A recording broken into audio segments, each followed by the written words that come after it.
Vamos abrir nossas Bíblias em Filipenses, capítulo 2. Eu vou ler do verso 1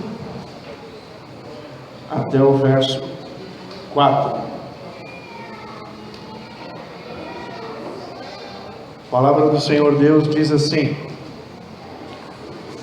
se por estarmos em Cristo, nós temos alguma motivação, alguma exortação de amor, alguma comunhão no Espírito, alguma profunda afeição e compaixão, completem a minha alegria, tendo o mesmo modo de pensar, o mesmo amor, em um só Espírito e uma só atitude. Nada façam por ambição egoísta ou vaidade, mas humildemente considerem os outros superiores a si mesmos. Cada um cuide não somente dos seus interesses, mas também dos interesses dos outros. Amém. Ao finalizar a primeira parte da sua carta, primeiro capítulo, o apóstolo Paulo estava enfatizando a necessidade dos irmãos ali em Filipenses lutar pela fé evangélica. Havia ali uma oposição externa, uma ação que certamente viria contra a igreja, estava agindo contra aquela igreja local. Mesmo na prisão, o apóstolo Paulo então escreve preocupado com a manutenção da igreja de Filipenses e preocupado também com a expansão da igreja em Filipenses. Há um objetivo da carta, no primeiro capítulo, para que os irmãos se sintam revigorados e fortalecidos para lutar pela fé evangélica, contra toda e qualquer oposição que a igreja possa sofrer. Este é o nosso desafio primário como igreja. Nós precisamos entender a oposição externa e fazer com que essa oposição nos torne ainda mais fortes e a gente não retroceda por causa da opressão externa. É claro, em todo o ensino das Escrituras, que a igreja vai passar por períodos de perseguição e tribulação. É claro, em todo o ensino das Escrituras, que a igreja tem como adversário Satanás e o seu reino. Por isso Jesus disse que as portas do inferno não podem prevalecer contra a igreja. Então estamos com adversários ao nosso redor, tentando parar de alguma maneira o avanço do reino de Deus. Tudo que fazemos para o reino de Deus certamente vai encontrar oposição satânica. Em nenhum momento Satanás está de braço cruzado dizendo: ah, que bonitinho os crentes trabalhando. Ele não está. Ele está em todo tempo tramando ou fazendo algo para que o reino de Deus seja impedido. Essa é a sua maior função. Paulo, quando ele escreve aos Tessalonicenses, ele diz uma coisa interessante lá, quando ele fala que ele estava tentando chegar em Tessalônica e ele foi impedido por Satanás. Ele então observa que há uma força que o impediu. Em 1 Tessalonicenses capítulo 2, 18: quisemos visitá-los. Eu mesmo, Paulo, quis, e não apenas uma vez, mas duas. Satanás, porém, nos impediu. Paulo estava certo de que a oposição satânica é algo natural à igreja. A igreja nunca vai se ver livre da oposição. Daniel teve a experiência que foi orar ao Senhor, e ele orou ao Senhor, e o Senhor respondeu a sua oração no primeiro dia. Mas o anjo que veio trazer a resposta do Senhor encontrou um opositor nos ares. que o impediu, uma ação diabólica que o impediu de trazer a mensagem. Então o anjo que pediu ajuda ao arcanjo Gabriel, que vai, faz uma luta espiritual, e a mensagem chega com 21 dias de atraso, porque há uma oposição satânica, natural para a igreja. A igreja não é uma entidade carente, filantrópica neste mundo. A igreja é uma entidade espiritual, e por ela ser uma entidade espiritual no reino de Deus na terra, ela vai lutar contra o reino de Satanás.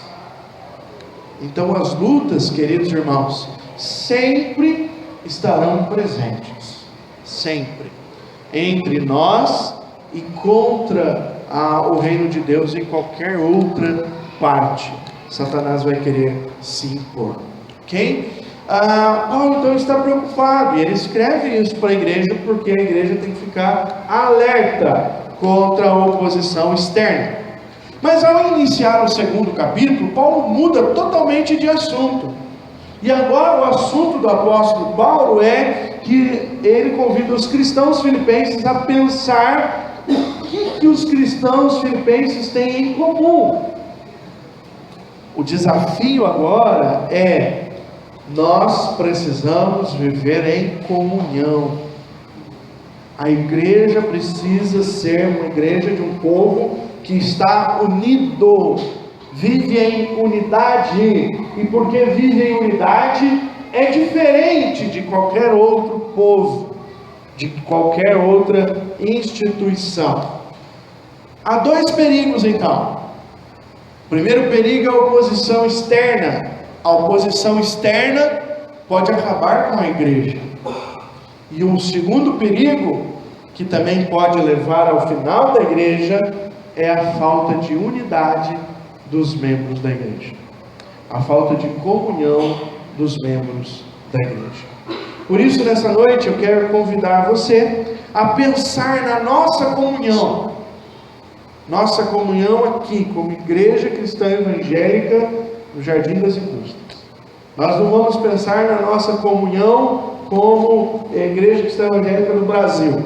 Nós não vamos pensar na comunhão como a Igreja Cristã Universal do mundo todo. Nós precisamos pensar na nossa comunhão como Igreja Cristã Evangélica Jardim das Indústrias. Como é que nós estamos percebendo esta comunhão?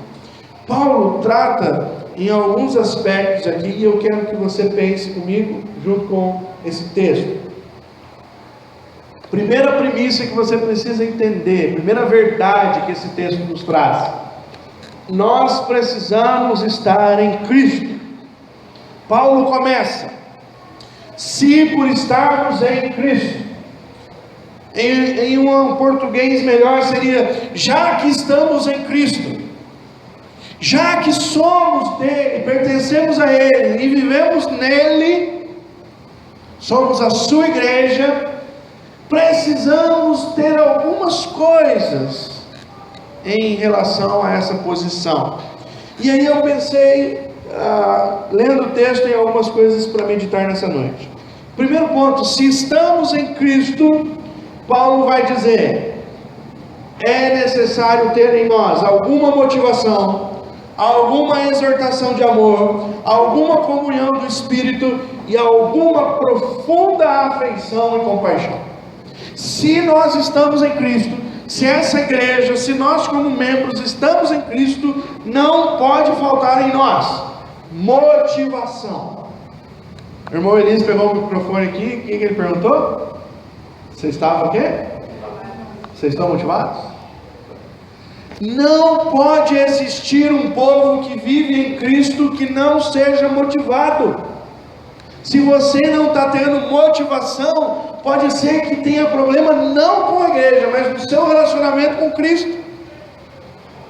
Queridos, por que nós somos motivados? Porque Paulo lembra aqui do trabalho de Cristo por nós, tudo que Jesus fez por nós. André, na sua oração final, orou sobre isso, dizendo que nós precisamos entender que Cristo fez o que era o maior sacrifício. Qual é a nossa disposição em lidar com isso? Então Paulo vai nos chamar a esta ideia. Existe motivação? Se você está em Cristo, precisa ter. É preciso lembrar do trabalho que Jesus fez por nós. E nós então retribuímos esse trabalho. Fazer alguma coisa para a igreja, irmão, não é pensar em instituição.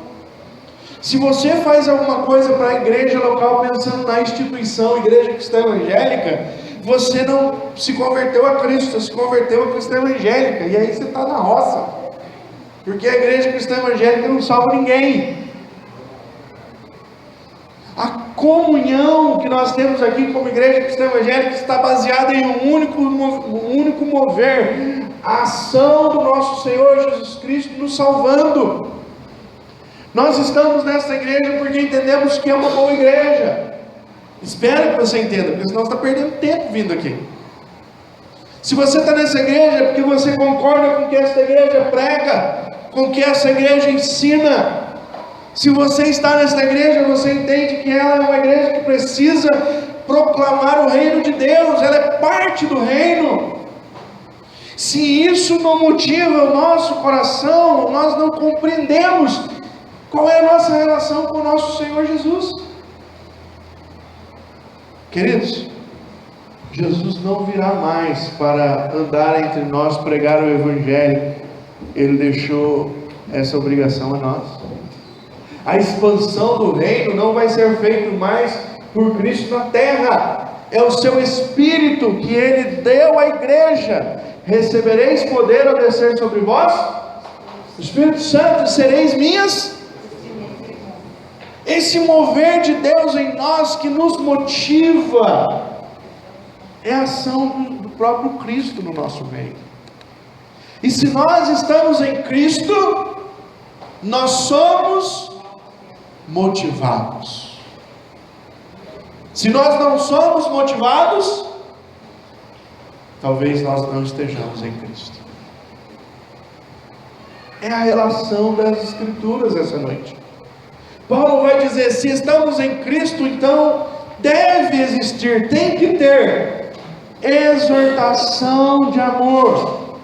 O que isso quer dizer? Reconhecemos o amor de Cristo na igreja, reconhecemos o amor de Cristo pela igreja, e nós nos envolvemos nesse sentimento que existe em Cristo.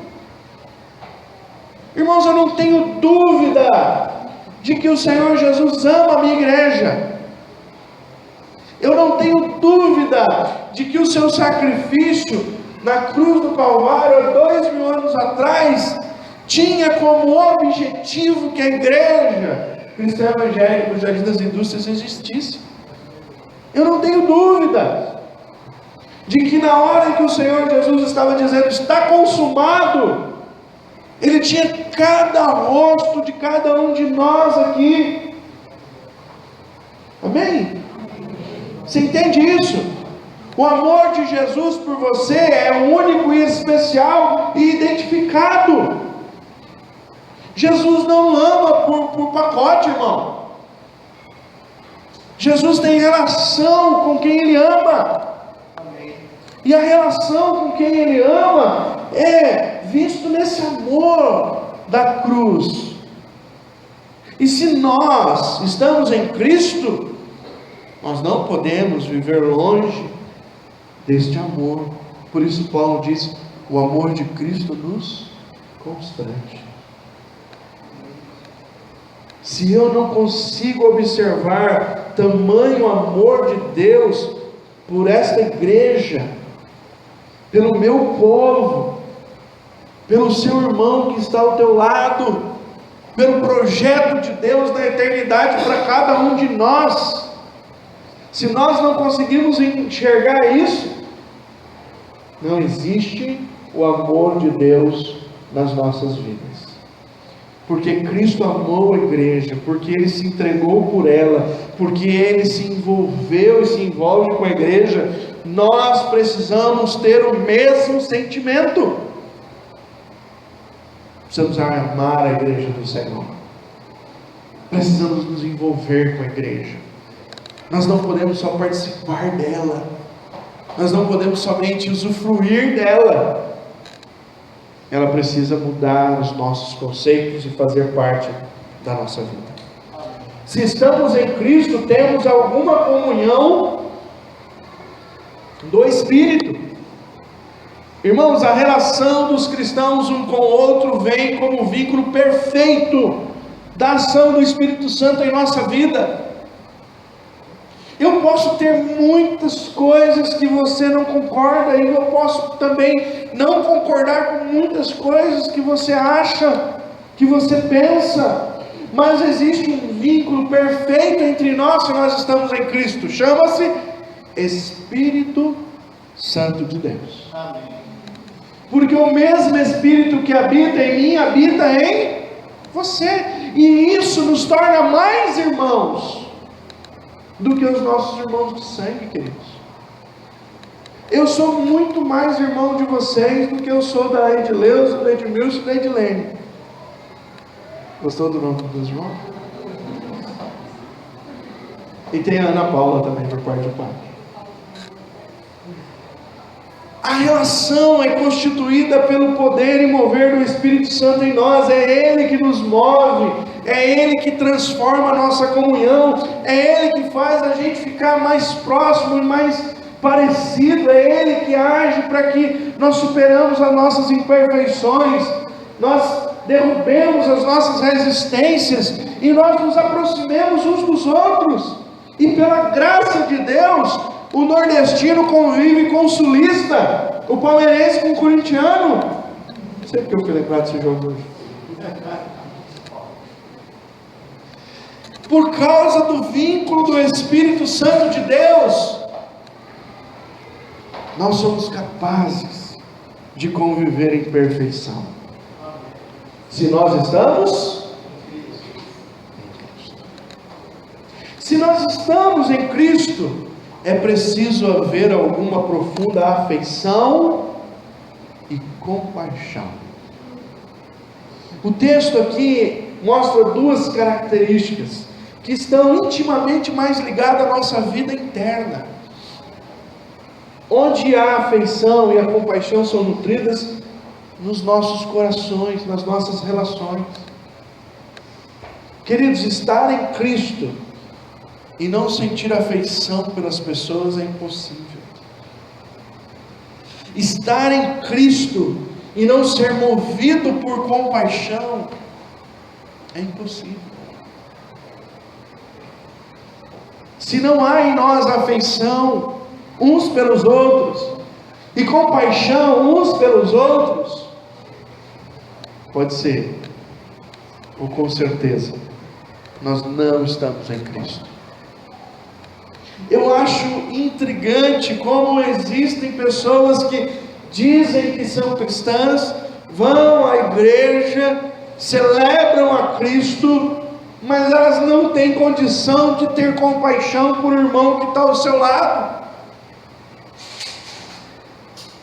O apóstolo Tiago, na sua carta, diz: olha, se tiver alguém aí entre vocês passando necessidade e chegar até vocês pedindo algum pão para comer, e você chamar ele, orar por ele e mandá-lo ir embora, você é uma péssima pessoa.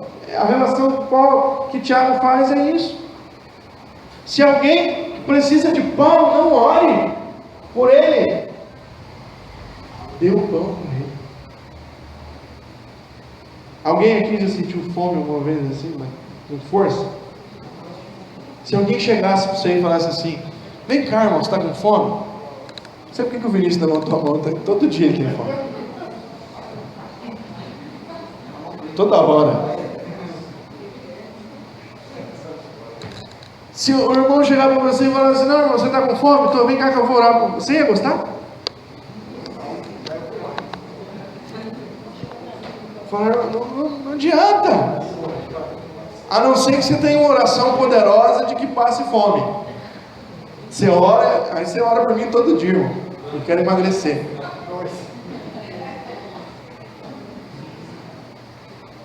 É necessário, se estamos em Cristo, existir profunda afeição e compaixão.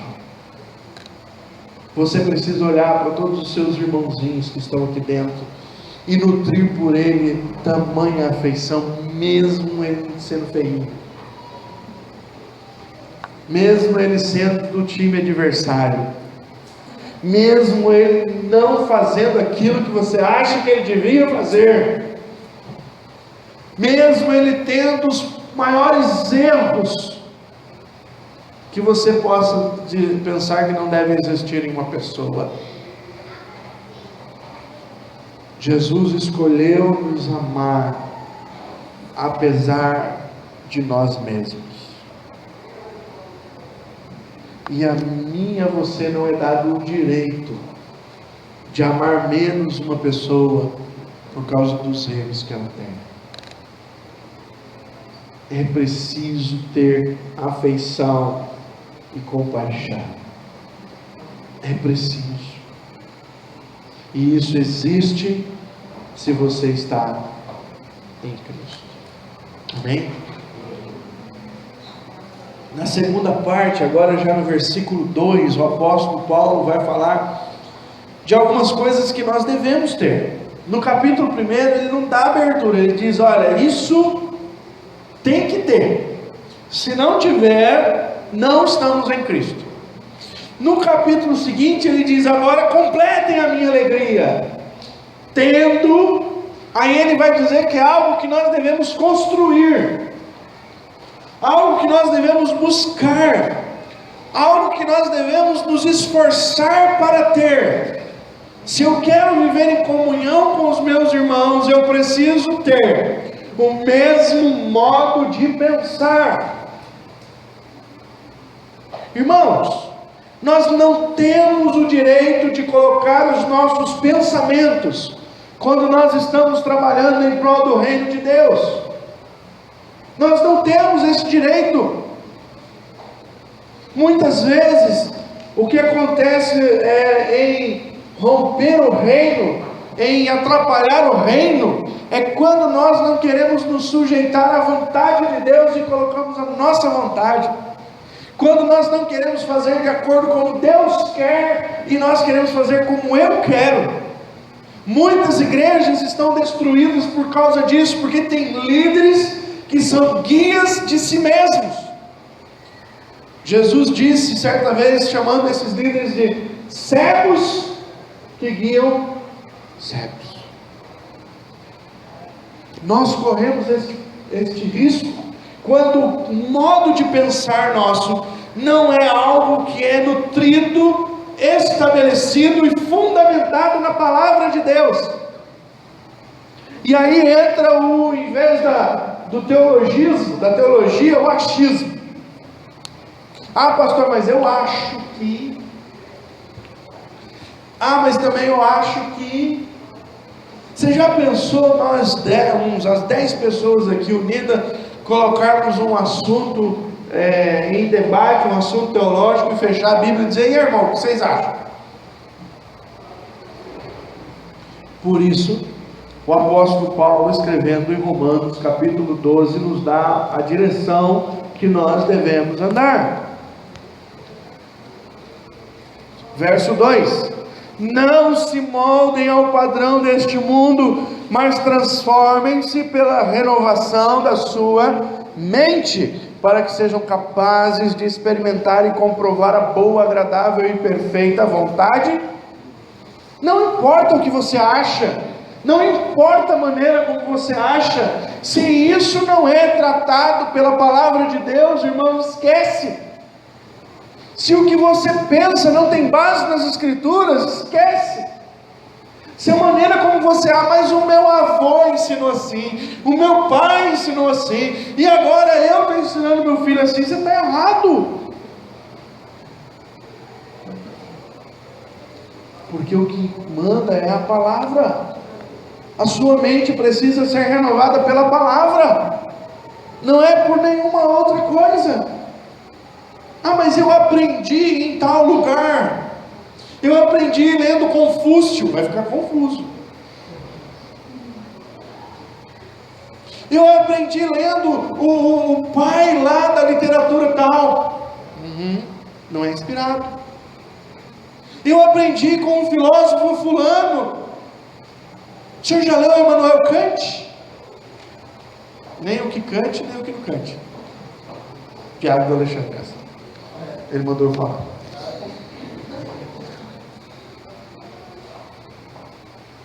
O que molda o meu modo de pensar é a palavra de Deus.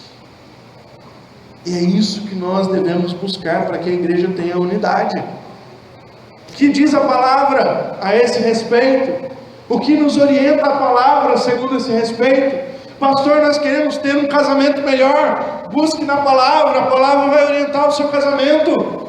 Pastor, eu quero criar meu filho da maneira correta. Vai segunda-feira lá em casa para nós estudar junto a palavra de Deus, como criar o seu filho. Pastor, eu queria aprender a lidar melhor em tal área. Busque a palavra. Domingo passado nós falamos aqui sobre economia financeira, irmão. Sabe por quê? Porque a palavra de Deus ensina. Sabe o que mais você precisa na sua vida do que a palavra de Deus? Nada.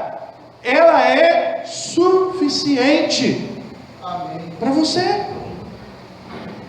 Por isso a minha maneira de pensar, é possível termos uma igreja heterogênea, com pessoas de várias idades, de vários lugares do mundo. É possível termos uma igreja unida, se todos nós formos capazes de abaixar a bola dos nossos pensamentos e deixar que o pensamento de Deus, a palavra de Deus, oriente cada passo da nossa vida e da nossa história. Paulo continua dizendo: se estamos em Cristo, devemos ter o mesmo amor da relação entre os irmãos.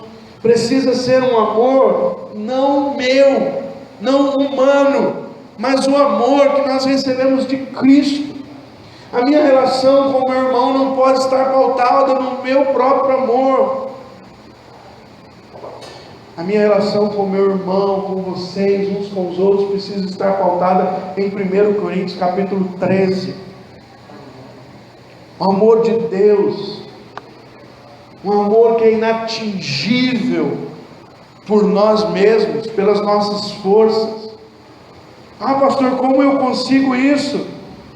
Romanos capítulo 5, versículo 5, responde esta sua questão. E a esperança não nos decepciona, porque Deus derramou seu amor em nossos corações, por meio do Espírito Santo que Ele nos concedeu. Tem gente que diz: pastor, eu não consigo amar como Deus ama. Não consegue porque não está tentando. Não consegue porque não tem como objetivo amar como Deus ama. Não consegue porque está buscando o seu próprio amor. Porque Deus já te deu a garantia de que você pode. Porque Ele tem derramado no seu coração o seu amor todos os dias, por meio do Espírito Santo. Se você está precisando de amor, irmão, ajoelha e diz: Senhor, eu preciso de mais amor, para amar o meu irmão, para amar o meu esposo, para amar minha esposa, da maneira correta, para amar o meu filho, para amar os meus pais. Paulo diz que é preciso, se estarmos em Cristo, devemos ter um só Espírito. A ideia aqui é uma só alma. Na ideia do amor anterior e na anterior do pensar, Paulo está construindo aqui uma ponte juntando os dois. O amor e o pensar unidos, eles precisam mover as nossas intenções. Isso vai fazer com que o nosso coração, a nossa alma seja transformada. O que muda a sua motivação? O que muda a sua atitude? O que muda a sua perspectiva de vida? A palavra de Deus diz que tudo vem do nosso coração. A fonte é o nosso coração. A pergunta é: como é que você tem alimentado o teu coração? Porque a Bíblia diz que do coração do homem procede adultérios, homicídios, todo tipo de desgraça procede do coração do homem. O nosso problema é que muitas vezes nós não queremos construir um novo coração em nós. Nós temos preguiça, nós damos lugar à ira, nós damos lugar à vaidade, nós damos lugar ao pecado, mas nós somos tão difíceis para dar lugar à palavra de Deus, somos tão difíceis para dar lugar à voz de Deus, do Espírito Santo. Cantamos uma música aqui que fala: quero ouvir a tua voz. Quantas vezes Deus está falando conosco através de uma outra pessoa? Quantas vezes Deus nos exorta através da palavra dele pregada, anunciada? Quantas vezes Deus nos mostra a sua vontade através da sua palavra escrita e nós resistimos? Não queremos estar unidos em uma só alma. Estar unidos em um só espírito é quando o mesmo modo de pensar e o mesmo amor que é derramado em nós pelo Espírito Santo constrói em nós um novo coração, constrói em nós uma nova realidade de viver em uma só alma, com várias outras pessoas que congregam e servem ao mesmo Senhor Jesus. Se estamos em Cristo, devemos ter uma só atitude. Paulo termina o verso 2 falando sobre isso. Nossa relação com o irmão vai designar quem está no controle da nossa vida. A minha atitude com o meu irmão vai mostrar quem é que está no controle da minha vida. Por isso Paulo, escrevendo aos Romanos, ele diz que o vosso amor seja sem hipocrisia. Porque muitas vezes nós somos bons em falar que amamos, mas na hora de demonstrar que amamos, nós temos uma dificuldade tremenda. Nós não conseguimos aceitar os erros das pessoas, nós julgamos as pessoas por aquilo que elas fazem, por aquilo que elas não fazem, por aquilo que elas nem pensaram que deveriam fazer. Nós colocamos barreiras nos nossos relacionamentos, a nossa atitude, na maioria das vezes, ao invés de desconstruir muros para nos aproximar dos nossos irmãos, nós construímos muros para nos afastar deles. Nós damos desculpas de tudo, irmãos, para nós não termos relacionamento com as pessoas. Eu não tenho tempo, eu não posso. Eu ia, mas a minha achou que ia chover, não fui. Eu não gosto. Eu não entendo. Nós somos maus, maquiavélicos conosco mesmo, quando nós nos restringimos, quando nós nos tornamos uma ilha. Qual é o meu interesse? Estar na minha casa, fazendo o quê? O que eu gosto. Mas por que você não vai? Não, porque lá é chato. Porque o irmão fala disso, o outro irmão fala daquilo. Eu não gosto porque o irmão vai de verde, o outro vai de laranja. Eu não vou porque o assunto não me agrada. Nós construímos barreiras. Fulano vai estar lá. Não vou ver nada daquele irmãozinho.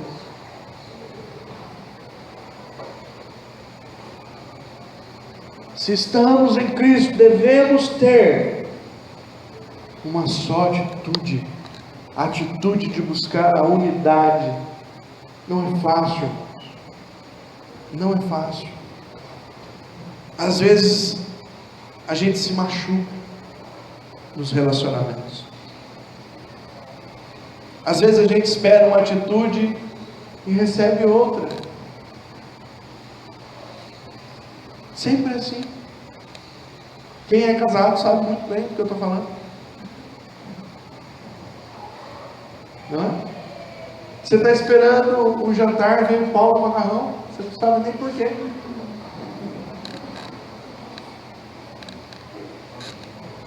Há um versículo nas Escrituras que diz assim: assim como o ferro afia o ferro, assim o irmão afia o outro. Não se afaste da comunhão da igreja. Não coloque barreiras, porque quem mais vai sofrer é você. Quebre barreiras, ponha para trás ou derrube tudo aquilo que tem impedido você de crescer em ser um só com o seu irmão desta igreja.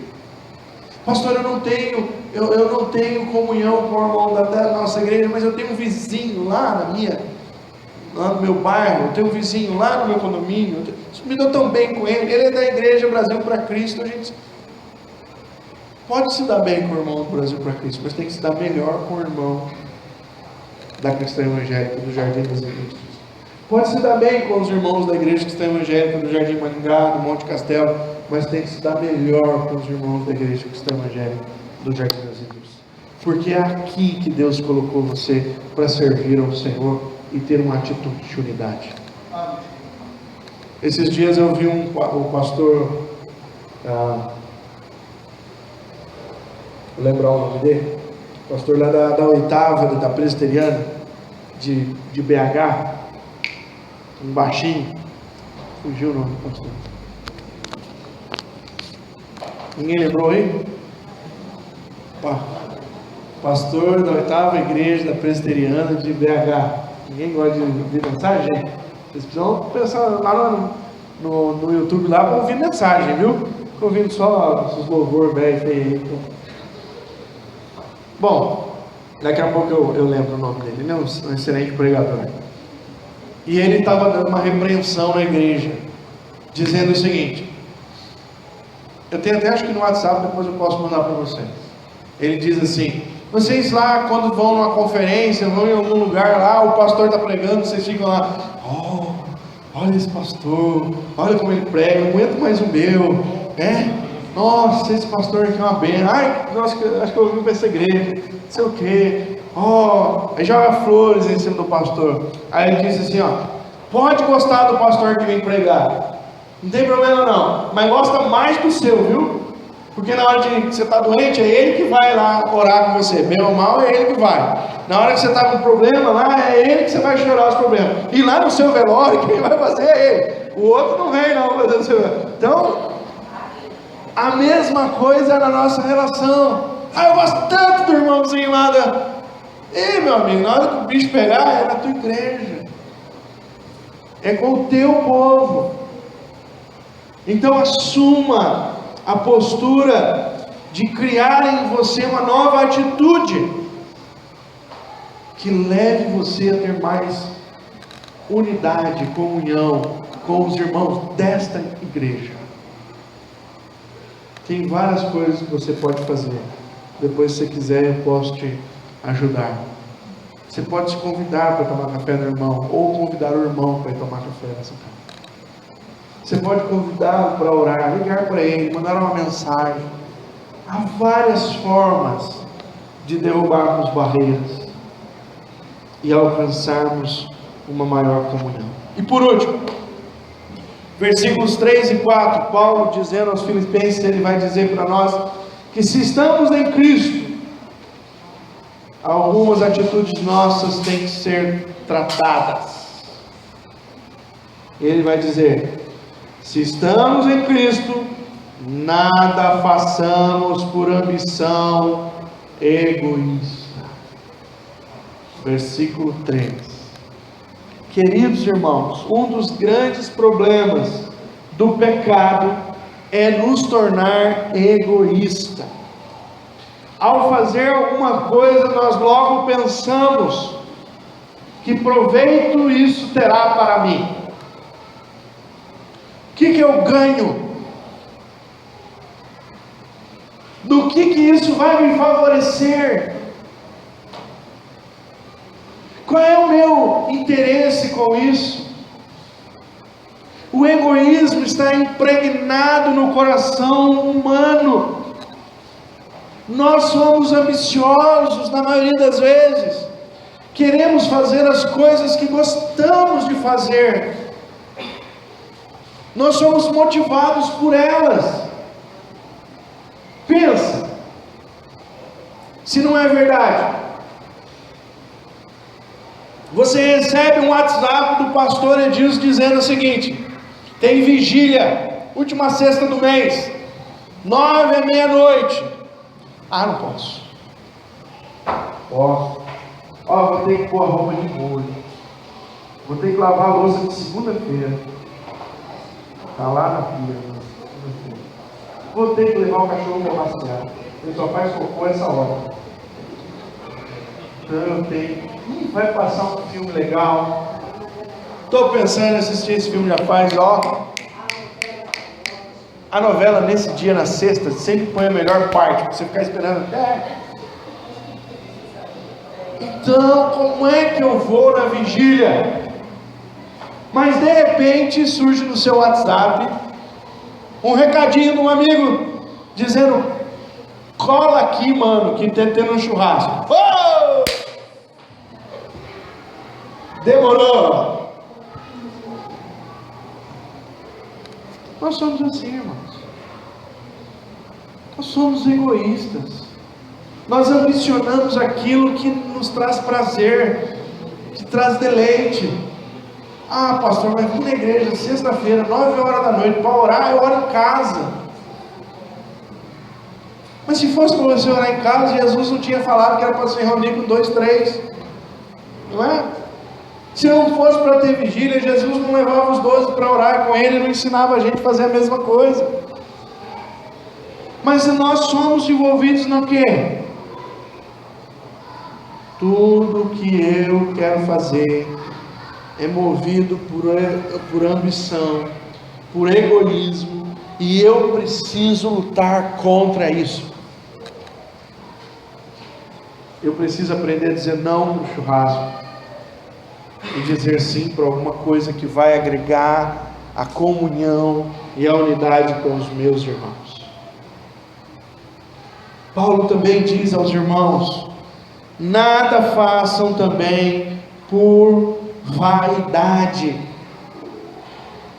Muitas vezes nós queremos fazer as coisas, mas desde que o meu nome seja citado. Eu vou até fazer, mas eu quero algum privilégio. Eu quero holofotes. Eu quero que percebam que foi eu que fiz. Nós muitas vezes, irmãos, queremos a passarela para sermos aplaudidos, enquanto o Senhor Jesus nos ensina que o que a nossa mão direita der, a esquerda não precisa ficar sabendo. Enquanto o Senhor nos ensina a viver uma vida aonde Ele apareça e eu me esconda. Ah, por que eu vou fazer isso na igreja?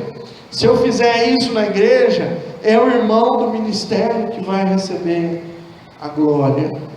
Se eu ajudar, se eu colocar uma ideia lá para ele, ele vai fazer a minha ideia. E é capaz de falar que foi ele. Olha isso, imagina. Eu não falo, fico quieto. Quando o pastor me chamar para fazer, aí eu ponho a minha ideia e vai ser melhor que a dele. Todo mundo vai falar: o irmão X fez. Mas quando o irmão Y fez, aí é que apareceu. Queridos, nada faça por vaidade. Se você vai fazer alguma coisa, se esconda. Permita que Cristo é que seja visto em tudo que você fizer.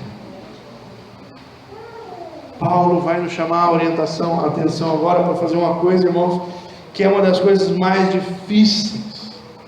Ele começa o versículo 4 dizendo, ainda no versículo 3 ele termina dizendo: mas humildemente considerem os outros superiores a si mesmo.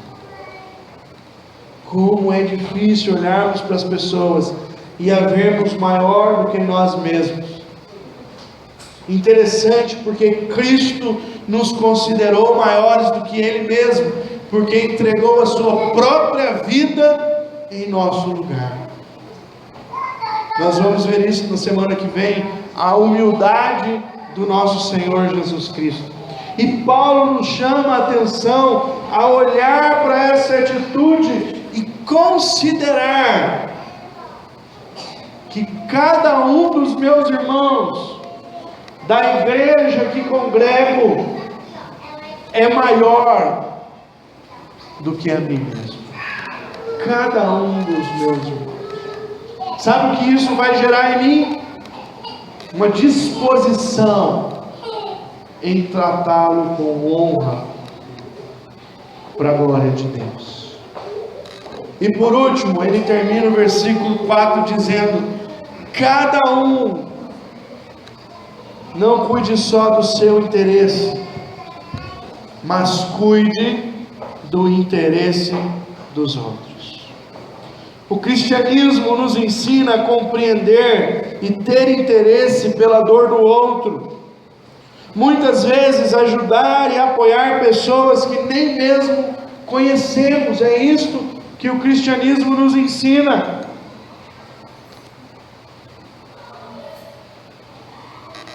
Somos interessados por pessoas porque elas simplesmente são nossos irmãos e irmãs em Cristo Jesus. É por isso que oramos por pessoas que não conhecemos. É por isso que o nosso coração se envolve na dor de pessoas que não temos relação nenhuma. Por quê? Porque precisamos cuidar do interesse dos outros. Ajudar, apoiar, ensinar, fazer para os outros, ao invés de fazer por nós mesmos. Quero concluir nesta noite fazendo a seguinte pergunta para cada um de nós: o quanto você precisa mudar seu coração hoje em relação à comunhão com o seu irmão? O quanto você precisa aprender o que é estar em Cristo Jesus, e o que é se relacionar com a igreja que você congrega, que faz parte do plano de Deus para a sua vida e para o reino dele nessa terra. Pense nisso. O que te desafiou? Talvez repensar a sua motivação, talvez repensar o quanto você tem amado, talvez repensar a sua comunhão como um vínculo do Espírito, talvez repensar o quanto há de afeição e compaixão no seu coração, talvez repensar seu modo de pensar e permitir que Deus transforme a sua mente, talvez repensar como é que você tem amado cada irmão desta igreja, repensar como é importante você ser uma alma com todos os demais, repensar a sua atitude com relação à comunhão. Não construa muros, derrube barreiras. Repensar se você não está fazendo as coisas por ambição e egoísmo. Repensar para ver se não há no seu coração a vaidade. E aí você faz porque você quer holofotes. Repensar. Talvez você não considere os seus irmãos superiores a você. E possivelmente repensar se você está cuidando mais dos seus interesses do que dos interesses dos seus irmãos. Curve sua cabeça por um momento. Vamos orar. Senhor, assim como é perigoso a opressão externa, é muito perigoso, Senhor, a falta da comunhão interna. Eu oro para que o Senhor nos livre deste mal, que tantas vezes vem para nos afastar uns dos outros. Peço que o Senhor ajude a cada um de nós nesta noite a rever conceitos do nosso coração, para repensarmos o teu propósito para esta igreja e para cada um de nós, que é servir em comunhão uns com os outros. Muda o meu coração, Senhor. Muda o coração dos meus irmãos com esta palavra. Eu oro em nome de Jesus. Amém.